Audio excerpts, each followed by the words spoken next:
Hello dear student, स्वागत है आपका अपने चैनल इंटेंस नॉलेज पोर्ट। तो आज की इस वीडियो काफ़ी इंपॉर्टेंट होने वाले हैं। देखिए, केमिस्ट्री के फर्स्ट चैप्टर है रासायनिक अभिक्रिया एवं समीकरण।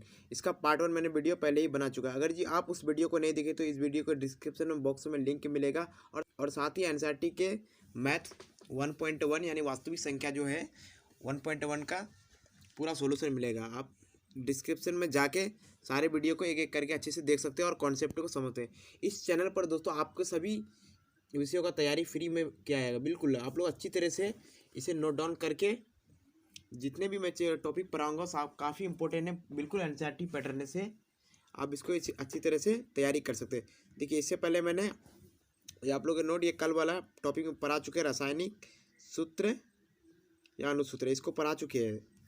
अगर जी आप उस वीडियो को नहीं देखे तो जल्दी से जाके देख लिए।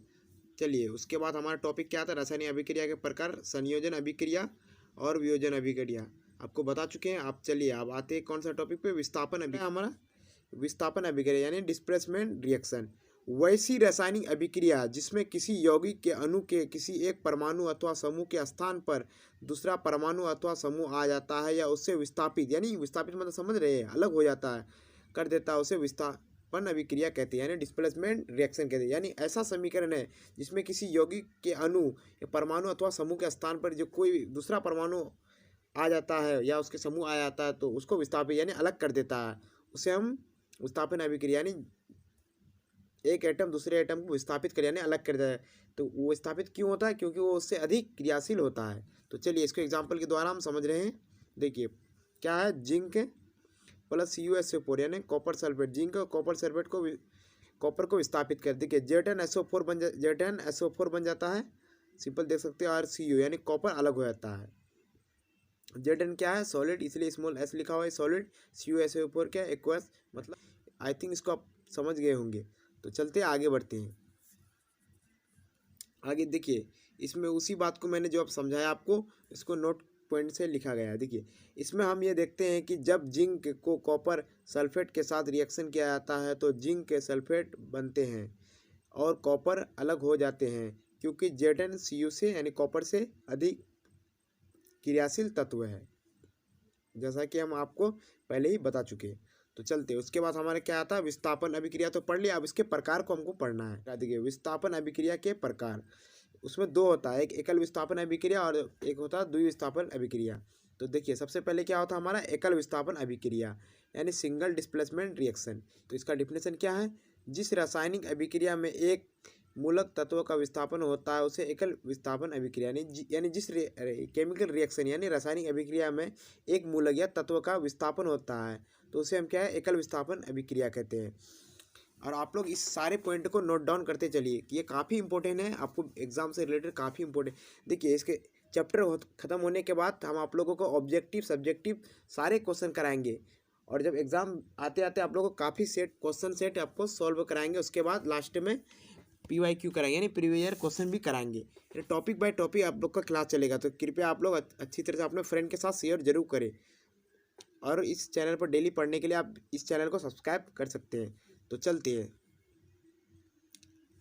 Zn प्लस HCl के साथ जब रिएक्शन क्या बनता है, ZnCl2 प्लस H2, समझ रहे हैं। इसमें एक तत्व का क्या विस्थापन होता है, यानी एक ही तत्व का विस्थापन होता है ना, यानी H2 का ही विस्थापन होता है ना, इसीलिए क्या कहलाता है, एकल विस्थापन अभिक्रिया हमारा कहलाता है। सेकेंड वाला देखिए, सेकेंड हमारा एग्जांपल क्या है, Fe प्लस CuSO, यानी फेरस को जब कॉपर सल्फेट के साथ रिएक्शन किया जाता है तो फेरस सल्फेट बन जाता है और कॉपर को क्या कर देता है, विस्थापित कर देता है। हाँ, Fe वो इसलिए करता है क्योंकि ये कॉपर से अधिक क्रियाशील तत्व है, यानी मेटल है, यानी धातु है। इसको धातु कह सकते हैं, मेटल भी कह सकते हैं, इंग्लिश नाम मेटल है। तो चलिए अब उसके बाद आता है हमारा द्विविस्थापन अभिक्रिया। द्विविस्थापन अभिक्रिया यानी डबल डिस्प्लेसमेंट रिएक्शन। तो चलिए इसका भी हम लोग अच्छी तरह से डिफिनेशन को देख लेते हैं।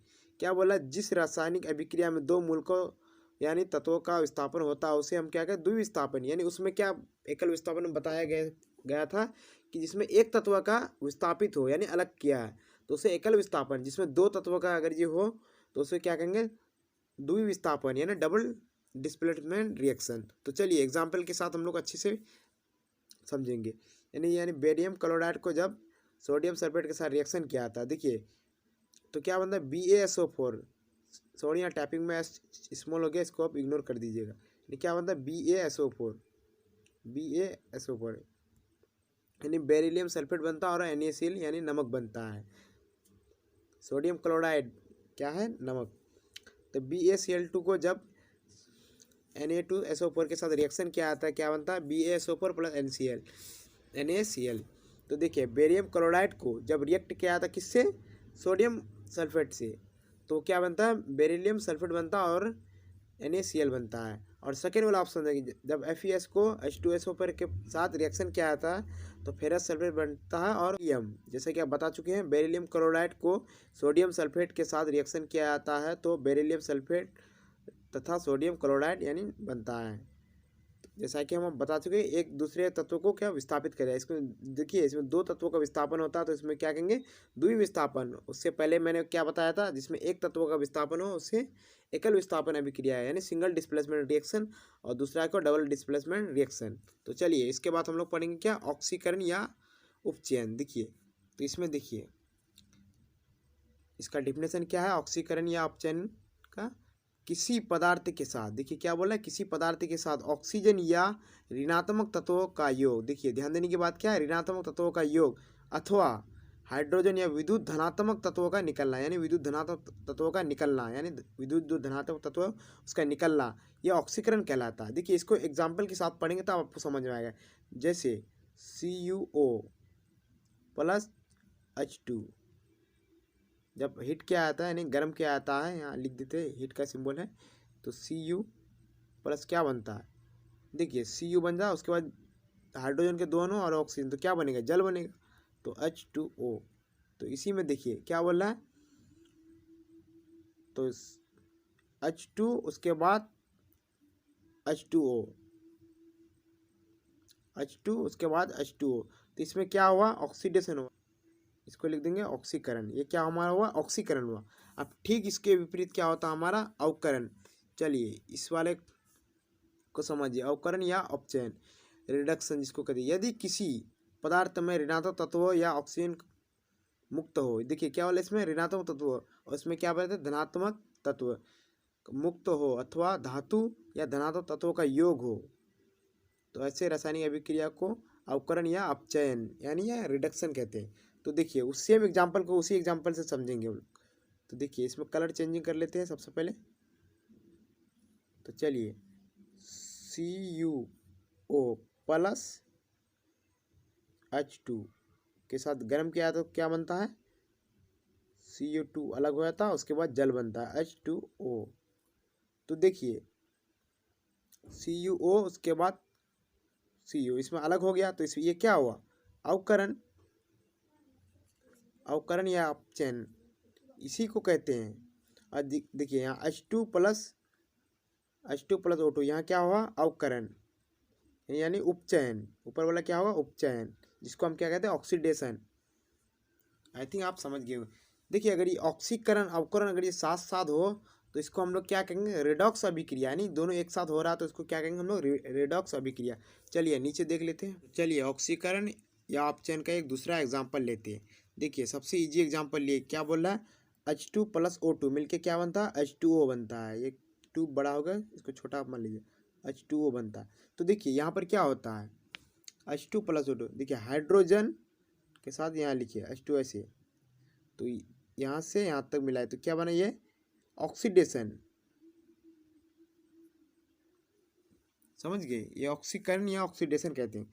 और O2 यहाँ से ये क्या हुआ हमारा रिडक्शन या अपचयन। आई थिंक आप समझ गए होंगे। तो चलिए इसके बाद क्या पढ़ा है रेडॉक्स अभिक्रिया, वैसी रासायनिक अभिक्रिया जिसमें ऑक्सीकरण तथा अवकरण दोनों साथ साथ हो उसे रेडॉक्स अभिक्रिया। जैसा कि आपको हम पहले ही बता चुके हैं, यदि ऑक्सीकरण और अवकरण यानी दोनों साथ साथ हो तो उसको क्या करेंगे हम रेडॉक्स अभिक्रिया। ये काफ़ी इंपॉर्टेंट है, इसको अच्छी तरह से नोट डाउन कर लिया और याद कर लीजिएगा। देखिए इसका एग्जाम्पल हमें कट करके लगाया, देखिए CuO प्लस H2 जब हीट क्या आया था सेम एग्जाम्पल है तो क्या बनता है, देखिए CuO प्लस H2, तो यहाँ क्या होता है अपचयन हो रहा है यानी रिडक्शन हो रहा है। और इसमें देखिए H2 प्लस H2O, तो ये क्या बनता है उपचयन यानी ऑक्सीडेशन हुआ। आई थिंक आप समझ गए होंगे। चलिए इसके बाद और एक बचा है हमारा संचारण, ये इम्पोर्टेंट है, इसको ये बोर्ड मॉडल इसको लिख दीजिए, कभी कभी आता है एग्जाम में और काफ़ी इम्पोर्टेंट भी। क्या है? संचारण यानी कोरिज्म,